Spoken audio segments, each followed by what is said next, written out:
Hi, and welcome to Category Management Knowledge Group's weekly Category Management Tip. If you don't know about CMKG, we provide category management training solutions that are driven from a foundation of accredited e-learning courses. I'm Sue Nicholls, the president and owner of Category Management Knowledge Group. I love everything about category management, so every week I share some of my learnings on a category management related tip.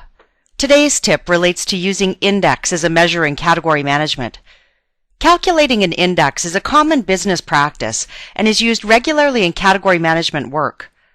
But it's the interpretation of the numbers, or determining a good or bad index, that's the more important consideration. So let's take a look. As I already mentioned, index is a calculation in many different category management analytics. An index can be an index versus all sales or ACV share, which provides an understanding of how developed a retailer is in a category versus in their all sales or ACV share.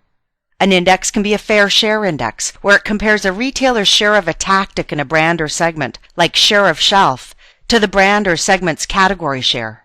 And finally, index versus year ago compares the volume this year to the volume last year. There's some other indexes available as well, but these are some of the more common ones. Once we've calculated an index, traditionally or intuitively, the tendency is to generalize and think that everything greater than 100 is good or overdeveloped. Then, following this generalization, it's assumed that everything below 100 is bad or underdeveloped. But this is a very limiting approach to using index information. Let's take a look at an example with index versus all sales or ACV share. We can create an index versus all sales share which calculates the index between the retailer's category market share and their ACV share. To calculate this index, you determine the market share divided by the all sales share.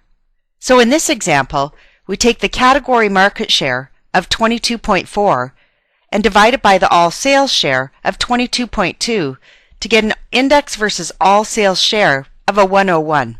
The interpretation is that the retailer is 1% more developed in the category share than they are in their total sales share. So what does this number mean? Is it good or bad? Using the generalization that I talked about on the previous page, this 101 may be an acceptable number. But when I use some relevant comparisons, I'll show you that this is not the case. I can compare the retailer's index versus all sales share across adjacent and related categories in the same aisle to see that retailer X is actually less developed in category 1 than in two comparative categories. I can compare the index to two key competitors in the same category to see that both of them are more developed in this category than retailer X. And I can break down the index to a segment level to understand which segments are driving the development. By doing this, I can see that segment 1 is highly developed, but that segment 2 has a huge development opportunity.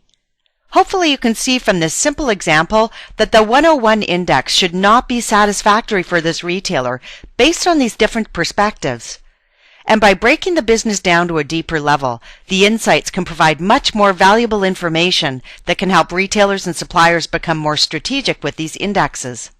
So although it's easier to have generalizations like good and bad, it's much more strategic to take that one step further and develop benchmarks and targets that help to identify the good and bad index numbers. In my example, I only covered the index versus all sales or ACV share example here, but you need to think about fair share index and index versus year ago numbers the same way. Make sure you find some relevant benchmarks that make the numbers more meaningful and relevant for your specific situation. If you're a retailer, remember that the objective should not be to be at a 100 index versus all sales share on all of your categories. In the upcoming weeks, I'm going to show you why it's so important not to use that 100 benchmark when indexing your category share to your ACV share, beyond what I've already covered here. I'm also going to explain more about the fair share index the following week. If you're interested in learning more about how to calculate these indexes, we have two great courses available at CMKG.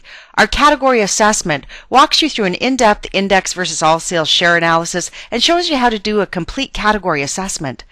Category Management on Limited Data gives you examples of how to create a fair share index and market shares when you don't have access to market data. So that's it for this week's tip. Next week's tip is going to give you things to consider about total market and all sales share. If you don't completely understand that ACV share, you got to make sure that you watch this one. You can also visit and/or subscribe to my blog if you haven't already done so. Then you'll receive in your email my weekly tip.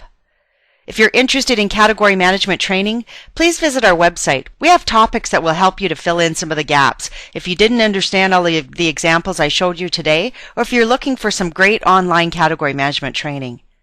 Finally, we're very active in LinkedIn, Facebook, and Twitter, so please connect with us.